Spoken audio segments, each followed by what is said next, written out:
Gusto ko lang makita natin dito, kaya yun po yung ating tema, positioning ourselves for kingdom advance in 2026. Kasi alam po ninyo, kingdom advance or sabihin natin yung para maitulak ang plano ng Diyos dito sa lupa, hindi mangyayari yan na aksidente. It should be intentional. Kaya tayong mga anak ng Diyos dapat kumilos. Tayo ay meron dapat gawin dito sa lupa. Hindi pwedeng tsamba. Hindi pwedeng aksidente. Okay? So, ano dapat natin gawin? Since tapos na tayo, 2025, naiwan na natin kung ano man yung mga bagay na makakabigat sa atin para sa panibagong journey natin sa 2026. Now, we need to align ourselves to the plan of God. Now, ano ba yung plano ng Panginoon? Alam ko marami sa ating mga personal na plano. Marami tayong bagay na gustong mangyari. Pero naalala niyo yung sabi ko sa inyo last week, na kinakailangan kahit tayo ay may iba't ibang mga plano, may mga iba't ibang desire, may mga iba't iba tayong bagay na gustong gawin sa 2026. Subalit dapat meron lang tayong isang goal at lahat ng mga plano na yan ay nandoon. Ang goal na yon ay yung goal ng Diyos sa buhay mo. Yung priority ng Panginoon sa buhay mo. At yun lang ang magiging hub. Kung ano man yung gusto mong gawin at plano sa taong ito, hindi natin pwedeng ito ay pagsabay-sabayin. Maguguluhan ka. Hindi mo alam kung alin ang uunahin mo dyan. Pero if you will know what is the main priority, make the main priority the main priority. At doon mo ilalagay at ia-align ang lahat ng mga plano mo sa taong ito at sa buhay mong ito, God will surely make it possible for your life. Ang sabi ng salita ng Diyos, ano ba yung priority? Well, ang priority is what? Sabi ng salita ng Diyos, you seek first the kingdom of God, and all these things shall be added unto you. Naalala niyo yung sabi ko last week, naintindihan ni Pablo kung ano yung dapat gawin. Ang sabi niya sa Philippians, okay? Philippians 3:13 and 14, sabi niya, one thing I do. Sinabi ko yan last week. One thing I do, yun lang ang kanyang gustong gawin. Isa lang ang kanyang gustong gawin. But we can see in the life of Paul, he accomplished so many things in his life. Pero one thing lang. Why? Kasi lahat ng mga bagay na gusto niya mangyari, nakahub, nakatusok, naka-aligned doon sa isang bagay na gusto niyang gawin. At yung gusto niyang gawin isang bagay na yun ay yung gusto ng Diyos na gawin niya sa buhay niya. Doon mo lang isusunod lahat. That's why, sabi niya ganon, forgetting what lies behind and reaching forward, okay, to what lies ahead, I press on towards the goal. Makikita natin dito, itong dalawang ito, reaching forward at saka I press toward, isa lang yan. Isa lang yan. It's just said in a different term, but basically the same meaning. Reaching forward and pressing on towards the goal. At itong dapat natin gawin. Okay? As we live here, as we desire, as we plan individually, dapat lahat ng mga bagay na yan ay nakatusok lang doon sa pinaka-priority ng ating buhay. At ito po ang pag-uusapan at pag-aaralan natin ngayong araw na ito. Ano ba yung pinaka-priority? Ano ba at saan ko ba itutusok yung mga plano na yon, Pastor? Pag-aaralan natin ngayon. Kaya pinamagatan ko ang aking mensahe, let's act on God's kingdom priority. Handa na kayo? Okay? So our text for today is found in Acts chapter 1, verse 1 to 8. Let's read that. Ang sabi ng salita ng Diyos. In my former book, Theophilus, I write about all that Jesus began to do and to teach until the day he was taken up to heaven. After giving instruction through the Holy Spirit to the apostles he had chosen, after this his suffering, he showed himself to this man and gave many convincing proof that he was alive. Okay? He appeared to them over a period of 40 days and speak about the kingdom of God. And on one occasion, while he was eating with them, he gave them this command: Do not leave Jerusalem, but wait for the gift my Father promised, which you have heard speak about. Now, Acts chapter 1, my friend, records the final meeting of Jesus with his disciples. This is the final meeting. Before Jesus Christ ascended to heaven, he made this final plea and final teaching. Okay? Nag-iwan siya ng huling mga salita. And remember, si Jesus Christ, kapag katapos niyang mamatay, nabuhay siya maguli after 3 days, siya po ay nanatili pa ng 40 days dito sa ibabaw ng lupa. Okay? Anong ginawa ng ating Panginoong Jesucristo dito sa ibabaw ng lupa nung 40 days? Alam po ba ninyo na isa lang ang ginawa ng ating Panginoong Jesucristo habang siya nabubuhay dito sa 40 days na ito? Ang sabi po niya, He appeared to them over a period of 40 days. Malinaw. Kaya meron tayong katuruan nung tayo po ay Katoliko, itinuro sa atin ng dapat ang isang tao kapag namatay ay ipag-pray ng 40 days. 40 days, naalala niyo yun? Alam niyo yun, di ba? Dahil daw ang isang patay, pagka namatay, 40 days pa daw nag-iikot, nagtra-travel at naglalagalag sa ibabaw ng mundo. Kaya ipag-pray yan, para pagkatapos ng 40 days, pupunta na sa langit yan. No! Si Jesus lang yun. Hindi, ang isang tao, sabi ng salita ng Diyos sa Book of Hebrews, chapter 4, itinakdang ang isang tao ay mamatay at pagkatapos nun ay paghukom. Hindi na siya pwedeng maglagalag pa ng 40 days. Ano, bakasyon? Wala nang bakasyon. Tapos na ang bakasyon, ang panahon ng bakasyon. Okay? At hindi na siya pwedeng ipag-pray because everything is too late. Okay? Prayer should be done hanggat nabubuhay pa ang mahal natin sa buhay. Anong prayer natin? Na sila'y makakilala sa Panginoon. Yun po ang prayer. At hindi pa pwedeng ipag-pray at sila'y maligtas mula doon sa tinatawag na anong tawag doon? Purgatory. Walang purgatory sa Bible. Balibaligtarin mo man yan. Okay? Ang purgatory is just a make-believe place. Purgatory is it's a combination of 2 words. Okay? Ang purga at saka tori. Purga is a place of, di ba pagka sinabi, pupurgahin ko yung bata na yan. It means it's a Latin word for what? For cleansing. Lilinisin ang tiyan niya, kaya purgahin yan. Okay? Purga and tori means place. So it's a place of cleansing, purgatory. So kapag may kasalanan daw ang tao, doon muna. So lahat pala, pag may pera, pag pray mo lang, pupunta silang lahat sa langit. Mali yun. Walang ganon sa Biblia. Ang chance mo para ikaw'y mapunta sa langit ay ngayon. Now let's move on. For 40 days, Jesus Christ spent His time teaching His disciples. At anong sinasabi niya? Ang sabi ng salita ng Diyos, He spoke about the kingdom of God. Can you see that? Have you ever noticed that in the last 40 days, ang 40 araw na spend ni Jesus Christ kasama ang kanyang disciples, He never spoke about any kinds of topic. He just spoke about the kingdom of God. I'm telling you, if the doctor says you only have 40 days to live, anong gagawin mo? Aba, yung mga pinaka-importanting bagay ang sasabihin mo sa iyong mahal sa buhay. Iiwan mo sa kanila yung mga importanteng bagay na dapat tumatak sa kanilang isip at puso. Tama po ba? And Jesus Christ is God. And He has this wisdom. And He just spent 40 days talking about kingdom of God. Wala nang ibang topic. Why? Because that is the most important thing in the heart of Jesus.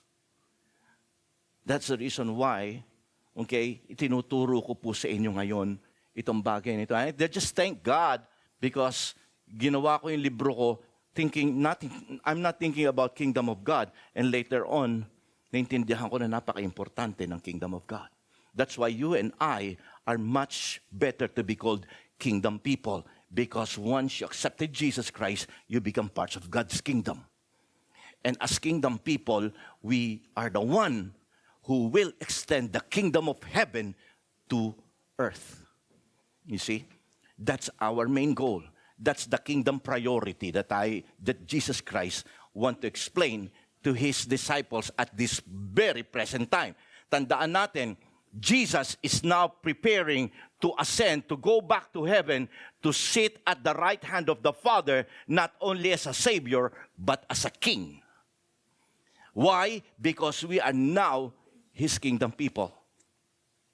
Jesus has established himself to be a king because he now have us. Intindihan nyo ngayon?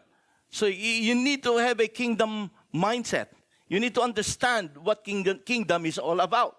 Now, balikan natin yung sinasabi rito ng verse na ito. He spoke about the kingdom of God for 40 days. Sabi ng verse 3.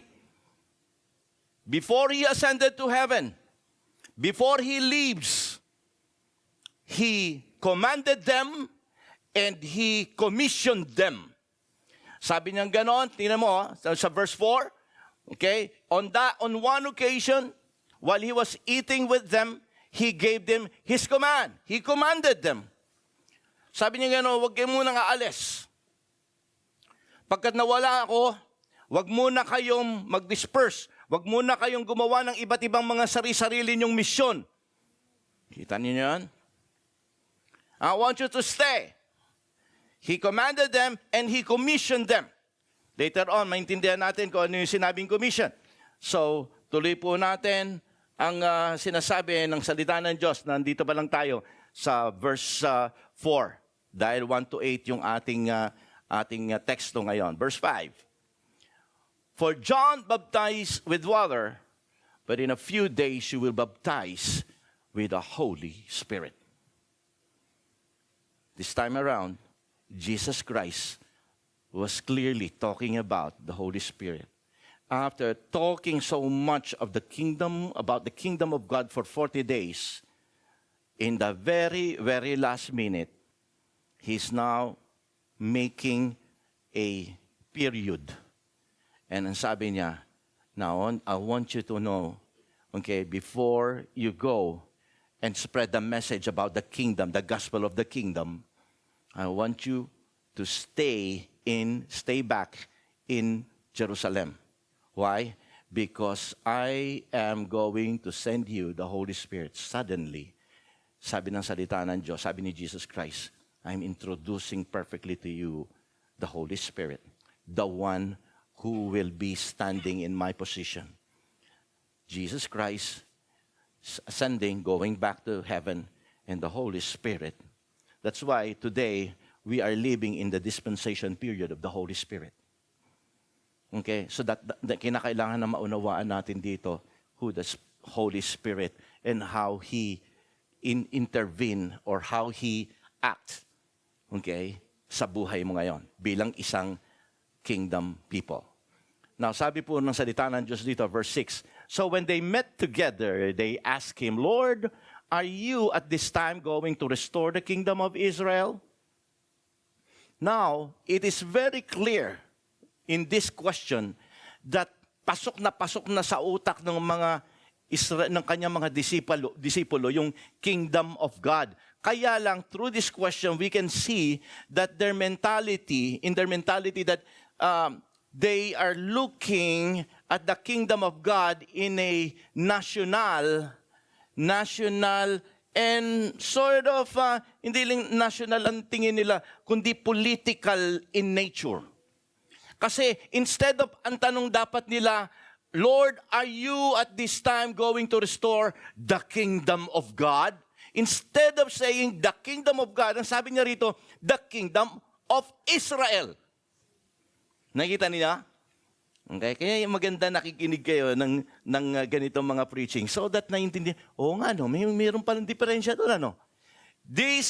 Through this question, makikita ninyo that nag-iisip na sila ng kingdom of God. Kaya lang they see the kingdom of God as the kingdom of Israel. yung kingdom of God is not only offered to Israel, but to the whole world. Amen? Pero para sa kanila, ang tingin nila, this is only particular for Israel kasi they're seeing it through the lens of political, okay, and national thing. This is a political and national thing. Okay? Pero hindi. Kaya ang tingin nila kay Jesus Christ noon is a political leader. Pero naunawaan nila na si Jesus Christ is not just going to be the literal king. Okay, kaya nga di ba nagseselos at na-insecure si Herodes kay Jesus Christ. Are you the king of the Jew? Naalala niyo 'yon? Ganun 'yun eh. At up until now, unti-unting naintindihan na ng mga disipulo ng ating Panginoong Jesucristo that Jesus Christ is no ordinary king. That He has a kingdom, but not the literal kingdom here on earth. Pero nung nag-share siya about the kingdom of God, through this question, we can still see that up until now, ang akala nila, the kingdom of God is about the kingdom of Israel. It's a national thing. It's a political thing. Ang hindi nila alam that the kingdom of God is not a national thing nor a political thing. It is a global and redemptive things. Makita ninyo? Global and redemptive. Yon ang kingdom of God. Now, once na ikaw ay magiging parte ng kingdom of God, it means that you are what? A saved human being. Ligtas ka na, mayroon ka ng, ikaw ikaparte na ng kaharian ng Diyos, at ikaw ay, you're no longer part of this world. You are already a citizen of heaven.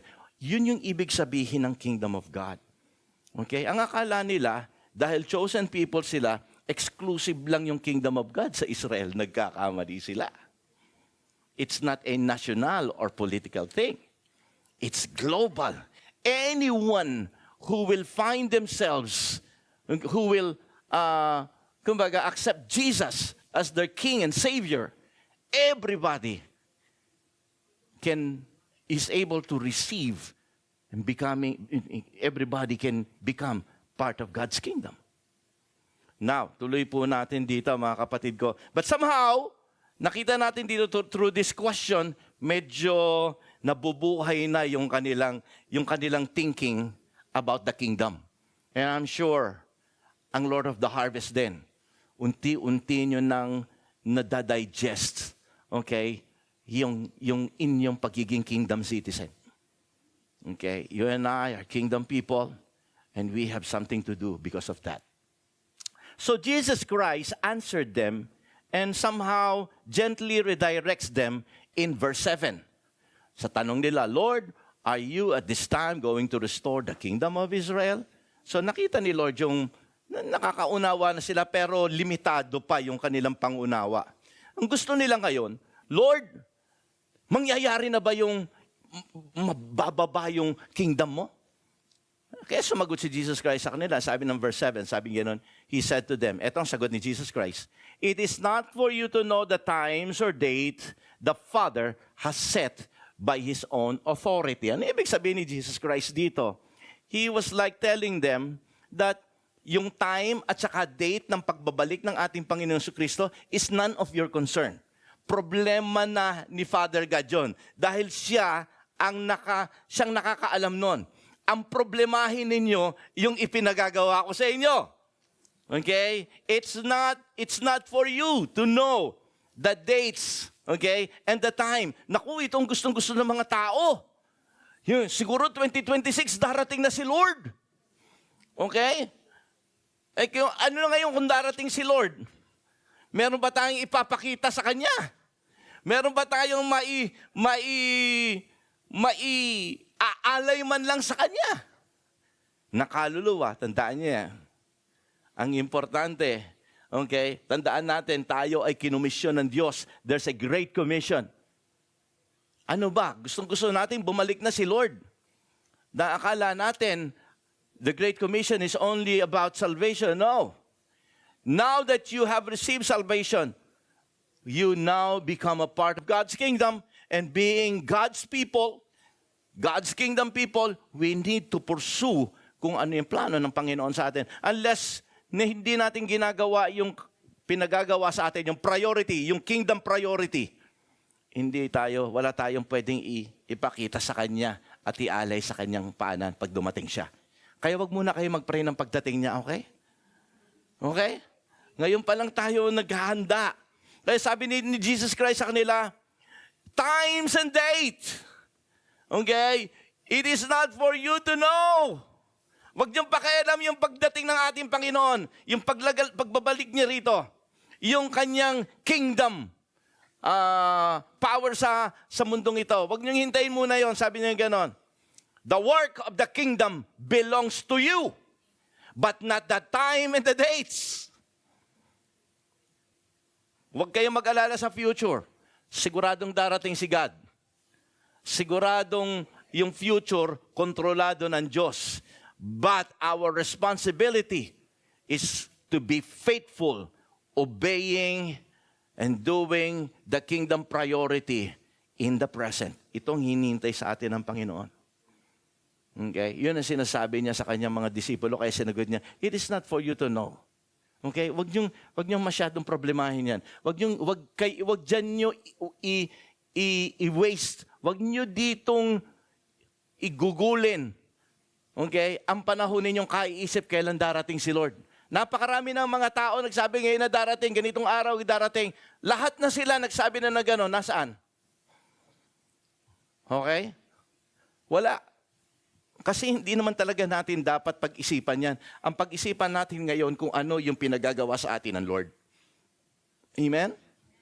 Okay? Kaya nung sinabi na ating Panginoon sa Kristo yan, dapat din maunawaan natin ngayon. Lord GM family. Okay? That the future events is not our problem. Wag nating gugunin sa mga walang katuturan. Yung mga bagay-bagay na binibigay na panahon sa atin ng Panginoon. Yung iba, kami ang tama, itong maganda, alam po ninyo, wag tayong makipagdebate kung sino yung tama, kung sino yung pinakamagaling, Satan is so good in diverting our attention, in diverting and to distract us from our focus, from our mission. Okay? Basta ang tandaan natin dito mga kapatid ko, ikaw at ako, may inaasahan si Lord sa iyo. Okay? Huwag tayong maging wag natin aksayin yung panahon natin sa walang katuturan. Sabi ni Jesus Christ, it is not for you to know the times. Okay? Huwag niyo na pag-isipan yan. Do not spend so much time about it. Darating si Lord. Kontrolado niya ang kanya at sigurado siyang darating. Okay? And verse 8 is very, very clear. Tingnan niyo sabi ng verse 8. But you will receive power when the Holy Spirit shall come upon you, and you will be my witnesses. You will be my witnesses. It's very clear na lahat ng mga kausap niyang disipulo, walang exempted doon. Lahat sila na disipulo sabi, you will be my witnesses. Lahat. Now, same with us. Tayong lahat ay disciple ng ating Panginoong Hesukristo. Okay? Tayong lahat ay followers ng ating Panginoong Hesukristo. At kung, excuse me, parang maano yung aircon natin, heater. Okay? Kung ang ating buhay, sigurado tayo ay parte, okay, ng kaharian ng Diyos at tinanggap natin siya, well, ibig sabihin niya mga kapatid ko, ikaw ay kinomisyon ng Diyos. Amen? So, sabi niya gano'n, you will be my witnesses. Sabihin mo sa katabi mo, you. You. Yan. Tinanggap mo ang ating Panginoon Kristo. You are commissioned and you are sent. You are commissioned and you are sent. Nobody is exempted. Each one of us. Kaya sabi niya rito, malinaw po ang sabi niya sa mga disipulo niya, you will be my witnesses. Because right here, okay, bakit tayo? Because we are the only one who can represent the kingdom of God. Nobody, no one else. Alam po ba ninyo that there are more than 2,000 different denomination, different kinds of Christian group dito sa ibabaw ng mundong ito? Ang dami. Kaya malilito ka. Iglesia ni Cristo, Christian. Jehovah's Witnesses, they believe in Jesus Christ, but of course they do not believe in but they consider themselves Christian. Okay? Mormons, they consider themselves Christian. Part ng Christianity. Iba-iba yung kanilang approach, iba-iba yung kanilang doktrina. But there are so many different kinds of Christian group. That's why you cannot say that you and I are Christian. Kasi it might what? Ngayon, ang Christianity is just a denomination. Okay? Ibig sabihin, pag kay Christian, hindi ka Bukyo, hindi ka Buddhist, hindi ka Islam, o hindi ka Muslim. Okay? Ganun lang po yan. Pero sa ilalim ng Christianity, napakarami iba-iba dyan. At isa ka lang dyan sa libu-libong marami dyan na mali-mali ang turo tungkol kay Jesus. So, makita natin dito, mga kapatid ko, na to make it more, kaya nakita ko sa pag-aaral ko, I think the most appropriate name, generic name, para sa totoong follower ng ating Panginoon Jesucristo. Dahil yung word na Christian were only mentioned twice in the New Testament. But the word kingdom of God was mentioned more than 100 times just in the synoptic gospel. More than 100 times ginamit yung kingdom of God. Okay, kaya gusto ko makita natin dito, mga kapatid, if you will become part of God's kingdom, mas appropriate yung tawag natin, kingdom people tayo. Now, tuloy po natin dito, mga kapatid. You and I, since we are part of God's kingdom, we are now, sabi ni Pablo, malinaw na we are God's representative. He even called us the ambassadors of Christ. Malinaw po ang sabi niya, 2 Corinthians chapter 5, verse 20. Ikaw at ako, pagka sinabing ambassador, you represent the kingdom of God. Kapag sinabing you're the ambassador of the Philippines, you represent the Philippines. You are the main representative of the Philippines here in Japan. Kaya pagka sinabing you and I are God's ambassador, you represent the kingdom of God. Malinaw, ang kapatid ko? Baka hindi kayo maniwalang ambassador ka. 2 Corinthians 5:20, you open your Bible, makikita nyo that we are Christ's ambassador. You represent something. You represent the kingdom of God. And God gave you that authority. You have the authority, you have the message of the kingdom, and you have the character of the king. Nakasulat yan sa libro ko. Nabasa niyo na ba yung libro ko? Thank you. Hanggang ngayon, nasa acknowledgement pa rin kayo. Good. Okay? Thank you very much. Okay? Tandaan po ninyo, mga kapatid ko, yung book ko, hindi ko isinulat yan para madagdagan lang kayo ng kaalaman. No. Sinulat ko yan kasi para makita natin dito kung ano ang nangyari sa iyo at papaano na bago ang purpose mo.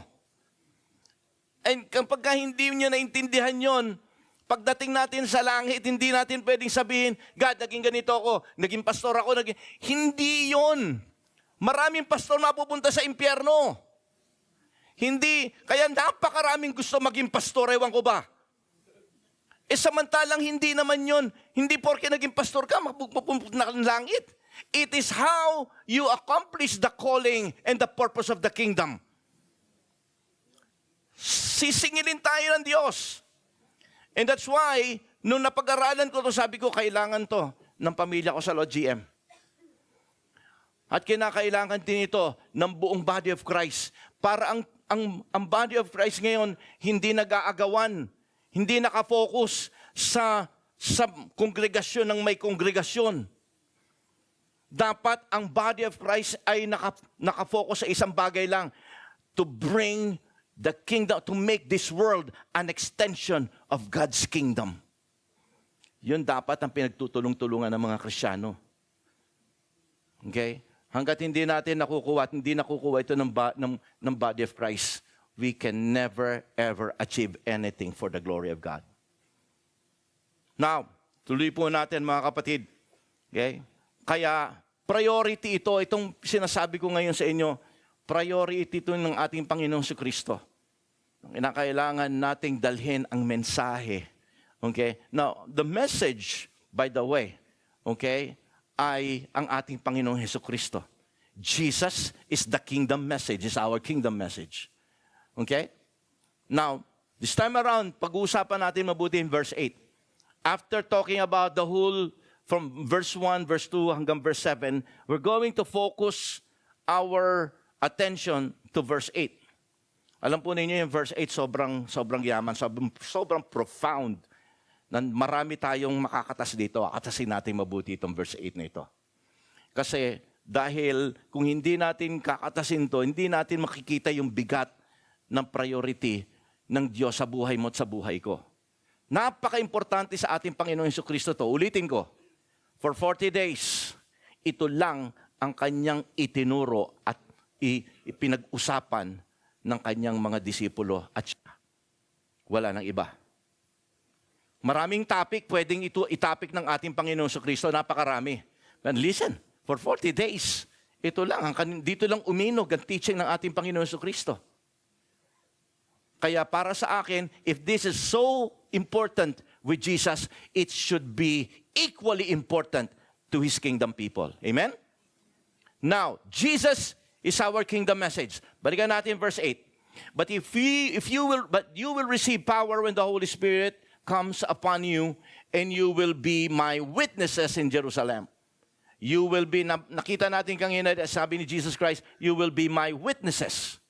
Now, let's focus on the word my. Okay? Ibig sabihin, pagka sinabi niya, you will be my witnesses, what Jesus Christ wanted to say here is this, that the only message that you will tell, the only person that you will represent in this world, pag alis ko, ang salita na lalabas sa inyo, ang mensahe na dadalhin ninyo is my message, it's me. So their sole message is about Jesus. Amen? You just have to tell the world about Jesus. When you go out, you tell about Jesus. Don't tell about yourself. Don't tell about what you believe. Don't tell about your church.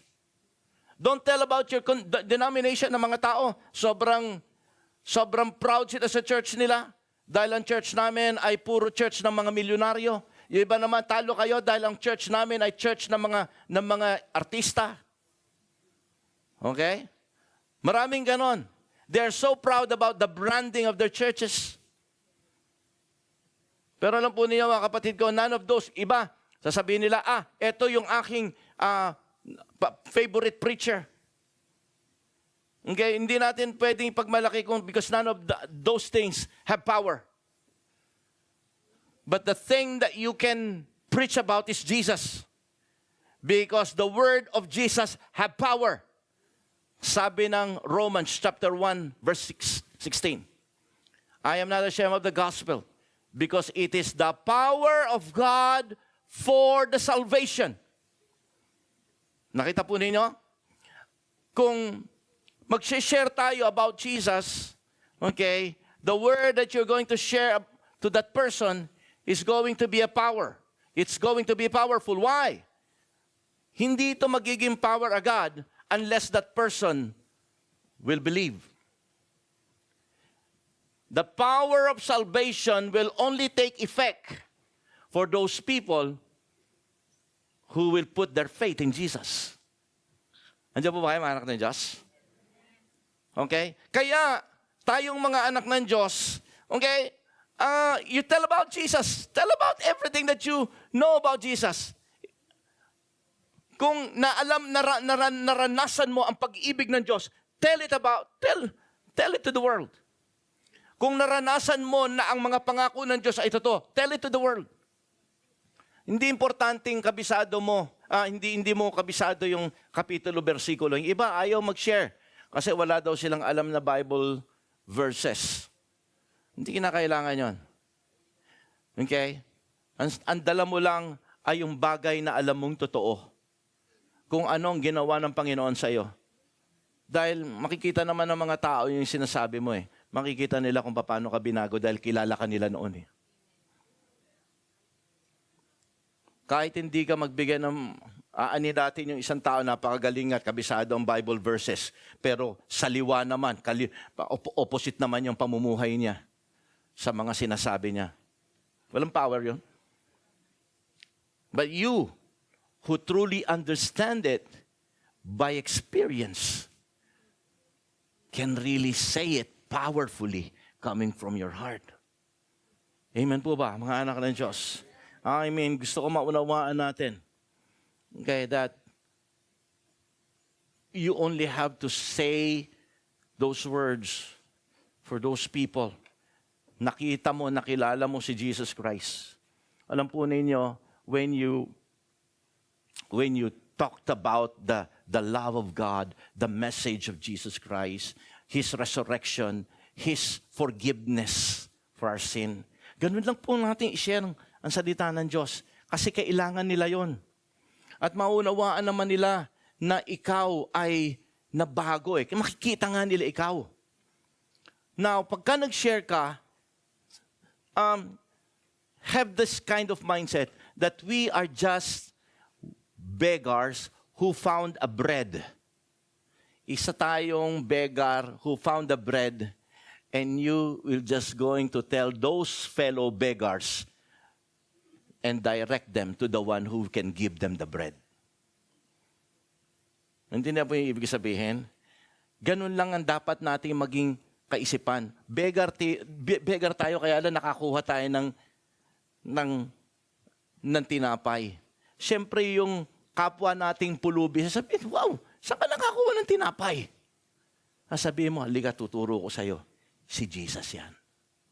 Kaya kanyang bigyan ng tinapay. Tinapay ng buhay. Pero, kung nakikita lang nila na tayo, we're enjoying tinapay ng buhay, pero we're not directing them to Jesus. There's something wrong. This time around, this year, kinakailangan nating magsalita tungkol kay Jesucristo. Parte yan ng responsibilidad mo bilang kingdom people. You bear and you represent the kingdom of God, and the king of that kingdom is Jesus. Kagaya nga nasabi ko sa inyo, Jesus Christ is now sitting at the right throne, okay, the right-hand throne of the Father. And He is now sitting there, not just a Savior, but a King. He just took that kingship when He took flesh, nung nag-incarnate siya, at siya'y namatay at nabuhay. And He defeated Satan. That is the only time He took that kingship. Pinanganak siya at namatay at nabuhay. Yun po yun, mga kapatid ko. Kaya gusto ko makita natin dito, okay, inaasahan ka ng Diyos. May inaasahan ang Lord sa iyo. Nabalikan mo yung katabi mo, sabihin mo, may inaasahan ka ni Lord. Okay? O yan.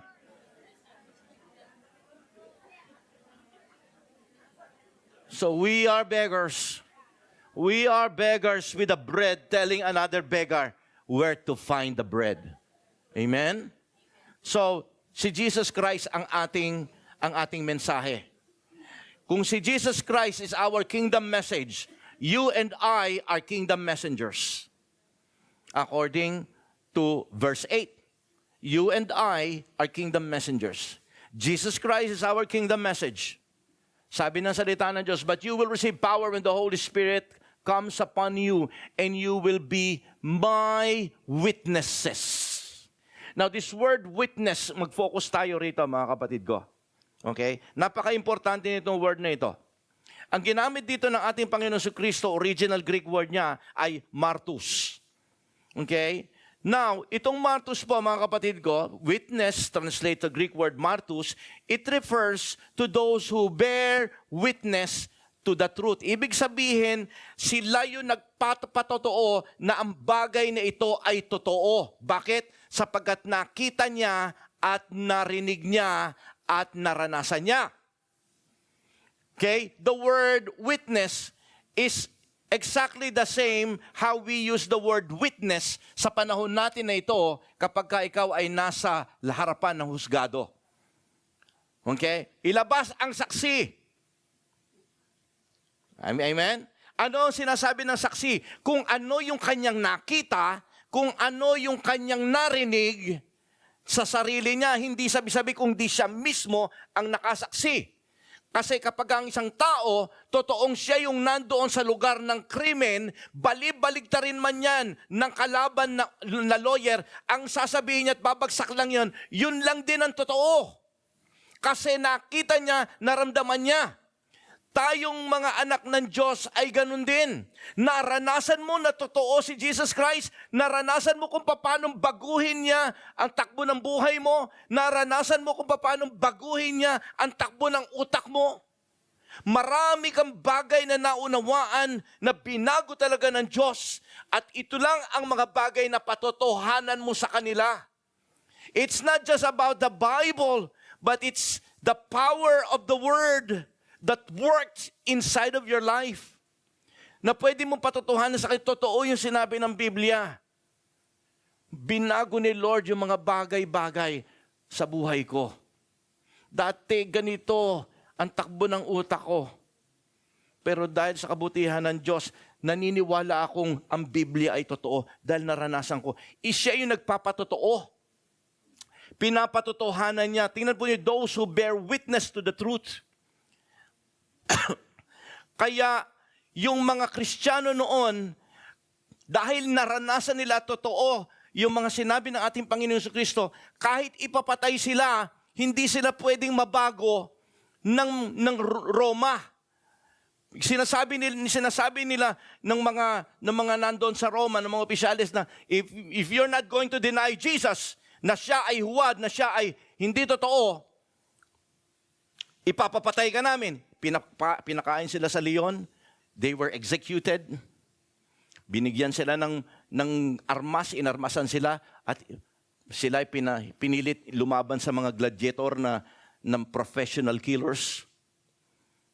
They were totally annihilated in their times. Thus, yung mga taong ito na namatay na nanghawakan sa katotohanan, later on yung martus, dito kinuha natin yung English word na martyr. Okay? People who suffered and died for the truth. That's the martyr people. I'm not talking about martyr na asawa, ha? It's about yung martyr na nanghawakan ka sa katotohanan ng salita ng Diyos.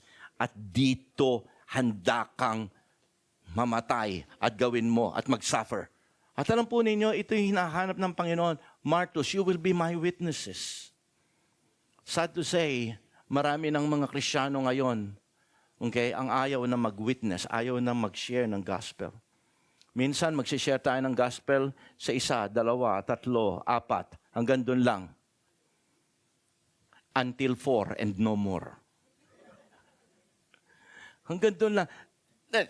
Isipin niyo, sa totoo lang, alam ko nakapag-share ka na ng gospel, pero isipin mo, di ba hanggang max mo lang hanggang 4? Hello? Yung iba nga, isa pa lang. Okay? Pero in your lifespan as a Christian, ilang beses ka na nakapag-share? Ilang tao na yung nadala mo kay Lord? So far, pastor, wala pa. Ganun ba yon? So, I mean, isang bagay lang makita natin dito, mga anak ng Diyos. Hindi mo naman kinakailangang ipagyabang ang nalalaman mo sa Biblia. Again and again, sasabihin ko sa inyo, all you have to do is to tell the world. Alam po ninyo, si Peter and John, nung sila ay pinadala, si Peter muna, when he received the power of the Holy Spirit at the Pentecost, ano nangyari sa kanila? Well, malinaw. Ang nangyari sa kanila, they were, naging matapang siya. Okay? Nagsalita siya ng salita ng Diyos at marami naligtas. He just told them about everything he knew about Jesus. Si Jesucristo, sabi niya gano'n, na ipinanganak at ipinako ninyo. He told about, basahin niyo yung ano na yon. In Acts chapter 2, verse 14, his message is about Jesus. Si Philip, the evangelist, when he saw the Ethiopian eunuch na nagbabasa ng Biblia, hinabol niya ito. Sabi, naintindihan niyo po ba yan?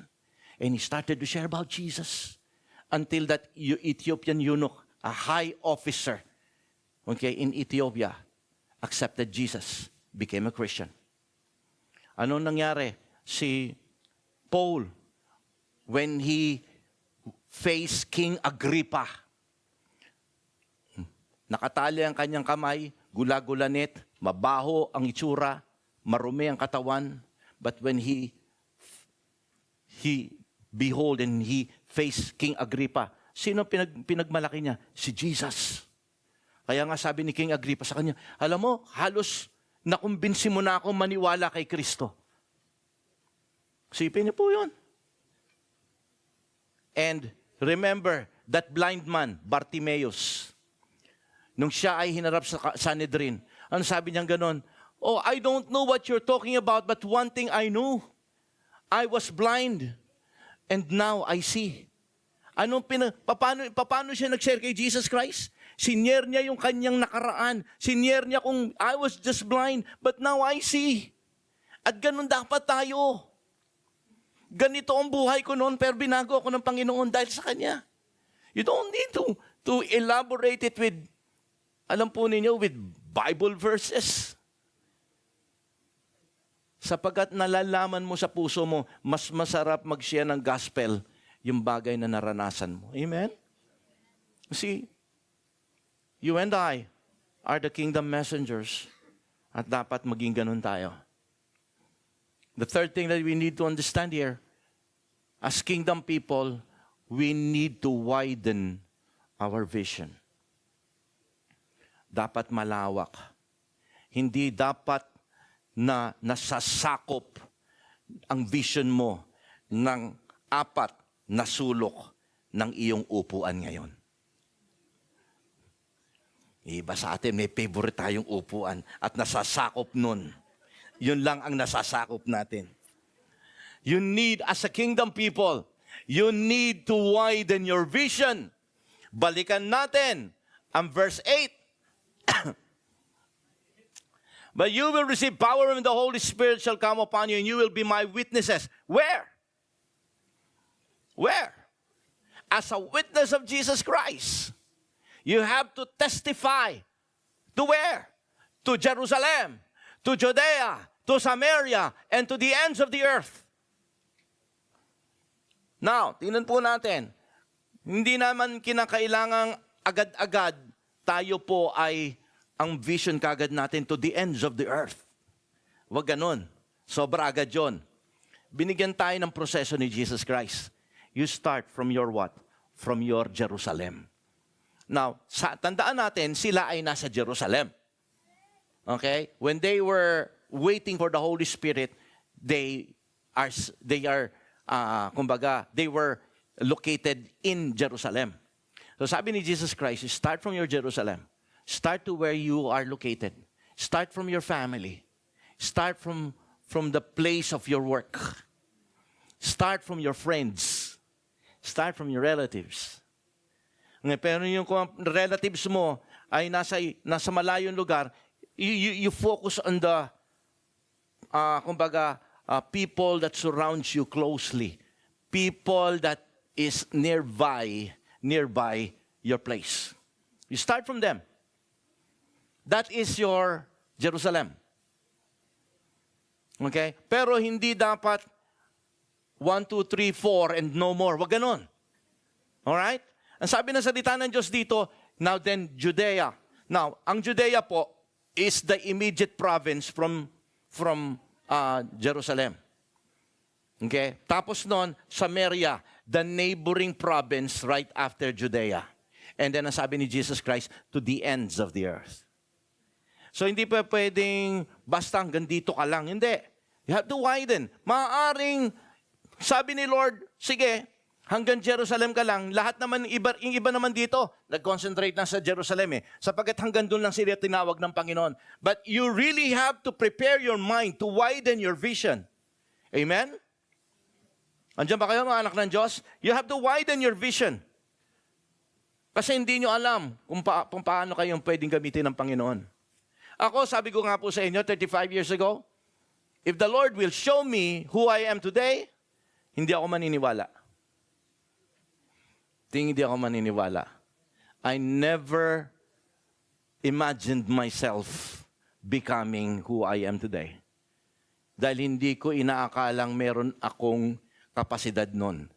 And totoo lang, wala naman talaga. Si Lord lang ang nagbigay ng ability at capability.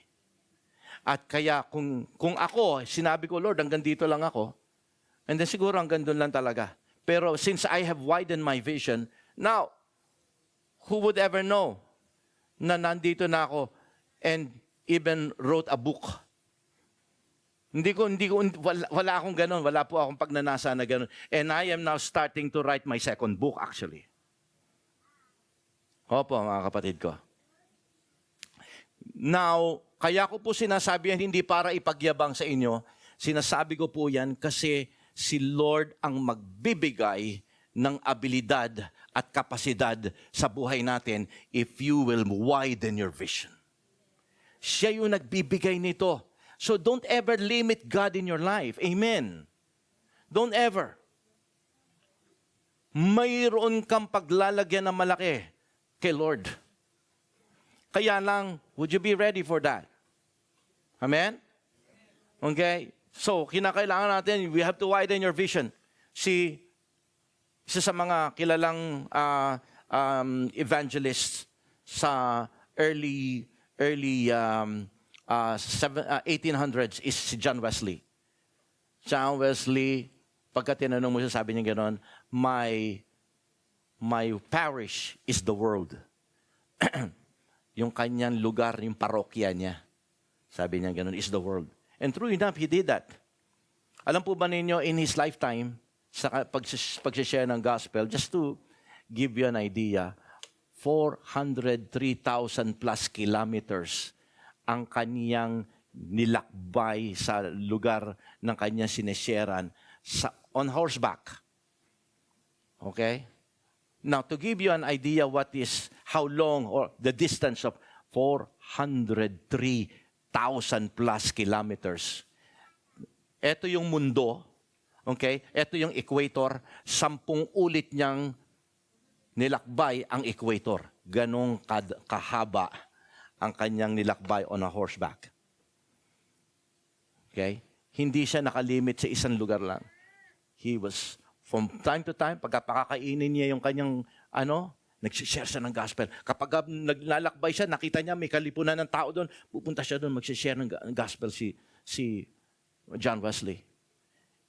He has recorded more than 40,000 sermon, okay, sa kanyang lifetime. John Wesley. Okay, kaya gusto ko maunawa. Hindi ko naman sinasabing gumawa kayo ng ganun karami. Okay, pero ang gusto ko makita natin dito, that is the character of John Wesley. Kung saan siya dali ng Panginoon, handa siya mag-share ng gospel. Mga tao na kasalubong mo sa Eki, sa station, mga tao minsan nakakilala mo kapwa Pilipino sa loob ng Starbucks, uminom din ng kape. You never know that person is about to kill himself, pero dinala ka ng Panginoon doon para ma-share mo yung gospel sa kanya. O maaring hindi siya nag-iisip ng masama laban sa kanyang sarili. Pero you know that person, if that person die today, he will go to hell. Pero dala mo yung mensahe ng kaharian ng Diyos. Pero anong ginagawa natin? We just kept our mouth shut. And we're not sharing the kingdom message to anybody. This time around, this year, 2026, my friend, this is the kingdom priority. Alam ko marami tayong gustong gawin, but never ever, okay, na hindi natin palalampasin yung opportunity na tayo po ay makapag-share doon sa mga tao na makikilala natin. Kahit pa paano, mag-umpisa ka na mag-pray, Lord, bigyan mo po ako opportunity. Kahit masabi ko lang sa Kanya about you. Just as simple as that. Hindi kinakailangan ng mahabang minuto. Just about you, that I'm a born-again Christian, Okay? God is good. Mahal ka ng Panginoon. If you have time, here's my number. God bless you. Alis na muna ako. Just to hindi mo kinakailangan ng maraming mga biblical verses. Hindi. That person can easily realize that you are different from other Filipinos na nakilala niya. Just to see you smiling with the shining eyes, that person can easily know that you're different. You see? Importante makita natin dito mga anak ng Diyos. Okay? If you truly think that this world is going to hell, if you truly believe that you are bound to heaven, why don't you say those things to them? They need your message. They need you. This is our kingdom priority, my friends. We should always be on a mission. Men on a mission. Tell everything about Him. Amen? And lastly, as kingdom people, okay, everybody has a kingdom assignment. Alright? Ito yung assignment natin, to go out, to share the gospel, to share the good news. Let them know who Jesus is. Let them know about the grace of God, the goodness of God. Let them know that you are the product of that goodness of God. Let them know. Okay? And huwag kayong mag-alala because it is a big assignment, mabigat na labanan. Okay? This is not an easy task. This is not an easy mission. This is a dangerous mission because alam ng Panginoong Hesukristo that once you act like a true kingdom people you are, alam niya na hindi ka palalampasin ni Satanas. Alam niyang haharap ka sa mabibigat na labanan. Alam ng ating Panginoong Hesukristo yan. So, ano sabi ng ating Panginoong Hesukristo? Balikan natin yung verse 8. Basahin lang natin yung first phrase ng verse 8. But you will receive power when the Holy Spirit shall come upon you. You will receive power. And when will this power be received? When you have the Holy Spirit. Ang sabi ni Jesus Christ kanina sa verse 4, sa verse 5, if John baptized you with water, ang sabi dito ni Jesus Christ, the Holy Spirit will baptize you in spirit. Bakit? Kinakailangan ganon? Because God wants you to be empowered. Ayaw niyang matatalo ka. Nakakalungkot maraming Kristiyanong talunan. Alam niyo kung bakit? Kaya talunan, una sa lahat, wala kang Holy Spirit. May Holy Spirit ka. I'm sorry, wag natin. Hindi mo nakikilala ang ginagawa ni Holy Spirit. Dahil mananampalataya ka, automatically nasa iyong you are indwelt by the Holy Spirit. But you are not baptized by the Holy Spirit. That's what I'm trying to say. And second, you are not doing the kingdom mandate. Yung utos sa atin ng Panginoon. Alam mong kinumisyon ka ng Diyos. Alam mong may mission kang dapat gawin. Hindi mo ginagawa. Anong problema ng banal na anong ibig sabihin, anong tatrabahuin ng Holy Spirit sa'yo? Hindi mo naman, kaya ka nangangailangan ng Holy Spirit kasi kailangan mo to sa paggawa mo ng misyon. Tama? I mean, parang ganon. Binigyan ka ng baon ng nanay mo sa iyong eskwelahan. Binagawa ka niya ng ubento. Pero hindi ka naman pumapasok, nagbubulakbul ka. Para saan yun? Para saan ngayon yung ubento na yun?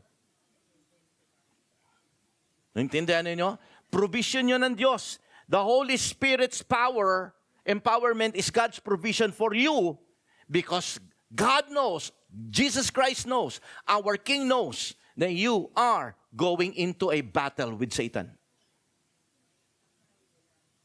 Pero purihin ng Panginoon, sisiguraduhin ng Diyos na mananalo ka, mananaig ka sa Kanya because you have the presence of God. The Holy Spirit is the presence of the kingdom of God. The Holy Spirit is your enabler. The Holy Spirit is the power. Okay? He is the third person of Godhead. The Holy Spirit is God Himself.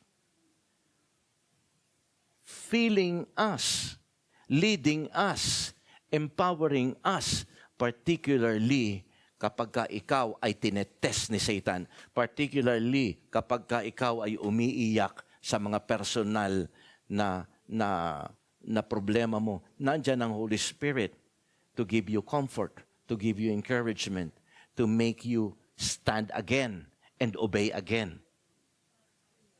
That's the power of the Holy Spirit. Hindi ito pwedeng gawin ng kaibigan mo.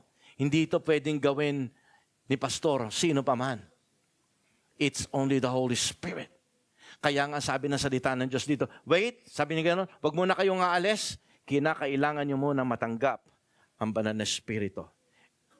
And true enough, when they received the Holy Spirit at the upper room, ano nangyari sa kanila? That time of Pentecost. Okay? These people who were so afraid, okay, sapagat alam nila, yung mga tao nando sa baba, hinahanap sila. They were so afraid of the Jews, but when they received the Holy Spirit, their fear turned into boldness. Amen? Their fear turned into boldness. Their weakness turned into authority. And the Word of God produces harvest. See? Pagka ang Word of God nanatili lang sa iyo, it cannot produce harvest. You need to sow. Kinakailangan nyo itanim ang seed ng Word of God. Diyan lang magpuproduce ng harvest yan. Pero if you will keep your mouth shut, if you will remain in your spiritual upper room, dahil natatakot ka, dahil hindi ko kaya, hindi ako magaling, hindi ako kasing galing nila, wala akong alam, then you can never ever dare to do the kingdom priority. Sabi ng Panginoon, huwag kang mag-alala ngayon. Remember that I will give you the presence of the Holy Spirit. You will be baptized by the Holy Spirit. This is the promise of God. True enough, pagkatapos po nila matanggap ang banal na Espiritu, ano nangyari? The first time na bumaba sila, nag-preach si Peter, 3,000 got saved. Is it because they were eloquent, they were articulate, they are good in delivering the words? No. Bakit? What happened? It's because of the Holy Spirit empowering them. Minsan, hindi naman maganda yung sinasabi mo eh. Pero magugulat ka. Have you ever experienced that? Hindi naman, parang pangkaraniwan lang yung sinabi mo dun sa taong yun and suddenly yung taong yun umiyak. Parang sobrang natouch siya dun sa sinabi mong simple na yon. You know why? Because it's the power of the Holy Spirit working through you. As you speak the word, the Holy Spirit is also working to that person you're speaking with. Kaya huwag kang mag-alala. Okay? Kung kumikilos siya sa buhay mo, kumikilos din yung banal na Espiritu sa taong yon. Kaya may katulong ka. Kaya once you plan to speak with some people, particularly aksidente mong nakausap, pero kinumbi ka ng Holy Spirit, anak, kausapin mo yan, sharean mo yan. Lord, hindi ako handa, parang nahihiya ako, first time ko to. Subukan mo. Open your mouth. Tell them about what you experience about me. Sige, Lord, kausapin mo, Panginoon, yung taong yun. Ihanda mo yung aking puso. Empower me, Lord. Sige, gagawin ko po. And then, you will see what will happen. It's about time to align your plan, to the priority, to the plan of God. Kaya gusto ko makita natin dito bilang mga anak ng Diyos ngayon. Okay? Ang isang bagay. They have received the power from the Holy Spirit sapagkat sa panahon na yan, handang-handa talaga sila. Handang-handa sila, mga kapatid ko. They were kasi ang Holy Spirit darating yan kapag ikaw ay talagang ang puso mo ay tama sa Kanya. That's why today, alam ko ang bawat isa sa atin, you desire to be used by the Lord sa buhay mo. Amen? So let us all stand up. I mean, the power of the Holy Spirit is actually available today at this very moment. But listen, the power of the Holy Spirit will only flow when the kingdom of God is being honored. Today, sa buhay natin, mga kapatid ko, we need to see if we are ready, if there's anything that will hinder you from being filled by the Holy Spirit, if there's any unforgiveness, if there's any lingering sin, if there's any sort of blockade na inilagay ang kaaway sa puso natin. Let us ask the Holy Spirit. Let us all close our eyes and let us just look deep inside of our hearts. How important is being a witness to you? Is that important for you? Well, as far as Jesus Christ is concerned, it's very important for Him. You are His witnesses. God is counting on you, on us here today. Don't ever say, oh, I just let my leader, I'll just let Pastor Monty to do it. No. Everyone is commissioned. Everyone is sent. Everyone is a witness. You see, you really have to open up your heart and mind. Lord, here I am. Peter and the rest of the brothers and sisters in that upper room, they were waiting. They were asking the Lord, Panginoon, tulungan mo kami. At ganoon ang ginagawa rin ng Banal na Espiritu ngayon. Hinihintay niya. Naghihintay ba kayo sa Kanya? Kung hindi kakikilos ngayon, sino ang kikilos? Hayaan ba natin yung iilan-ilan lang? Maraming mga Kristiyano, grupo na sinasabi Christian sila, but they are just busy doing the activities inside the walls of their church. Today, it's not about the work of evangelism, the work of sharing the gospel is not a church activity actually. It is a kingdom assignment, my friend. It's a kingdom assignment. It's not an activity of the Lord of the Harvest Church, nor other churches. Remember, ulitin ko, hindi pumunta rito si Jesus para magtayo ng relihiyon. Nagpunta rito ang ating Panginoon Hesus sapagkat ang nais niya ay maging extension ang lupa ng kanyang kaharian sa langit. Uulit-ulitin ko yan sa inyo. At tayo ang kanyang representative dito. Share it. Tell it to the world. Now that we have removed our distraction, it's time to restore the kingdom priorities. It's time to realign our plan to heaven's agenda. It's time to obey the voice of the Lord. Let us all lift our hands together.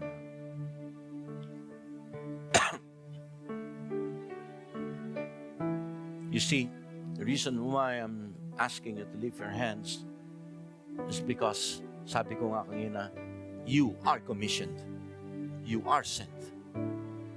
We have to ask the Lord, and Lord, eto ako, Panginoon. Empower me. Alam po niyo, to be filled by the Holy Spirit is not always kinakailangan maslain ka. Kinakailangang manginig ka. Kinakailangang umiyak ka. Kinakailangan may mga physical manifestation. You know what? It's really the attitude of our hearts. Now we have to open everything for the Lord. It's the baptism of the heart. It's not the baptism of the physical body. It's the baptism of the heart. It's the baptism of your spirit. Lord, as we are lifting our hands, Lord, baptize us by your presence, Lord. Let everybody that is lifting their hands, Lord, feel your empowerment, Holy Spirit. Lord, turn our fear into boldness. Turn our fear into courage. Lord, turn our weaknesses, Lord, and turn it to a man or women of authority. Lord, help us to open up our mouth to speak your word, to speak about Jesus, His goodness, His love, and His grace for those people who needs it. Lord, take away everything that we care about. Mahihiyain kami, meron kaming karakter na ganito. Lord, sa oras na ito, Panginoon, now we understand that we are your people and you're counting upon us. We are God's kingdom people. Lord, kaya't kami, Panginoon, ay tatayo dito. Sa taong 2026, Lord, even though hindi namin ito nagawa ng 2025, it's now time for us, for every Lord of the Harvest family to realign our desire, our personal plan to heaven's agenda. Now we will seek first the kingdom of God and His righteousness. Yes, Lord, sapagkat we know that if we will prioritize the main thing first, all these things shall be added upon us. Hallelujah. Lord, let your presence, let your Holy Spirit fill our hearts, fill our minds, be glorified in everything we do. We love you, Lord, and we're so thankful for choosing us, Lord. Salamat, Panginoon. This very first Sunday of 2026, we declare war against the enemy. We are positioning ourselves, Lord, for the kingdom advance in this year 2026. We are now positioning ourselves in the offensive.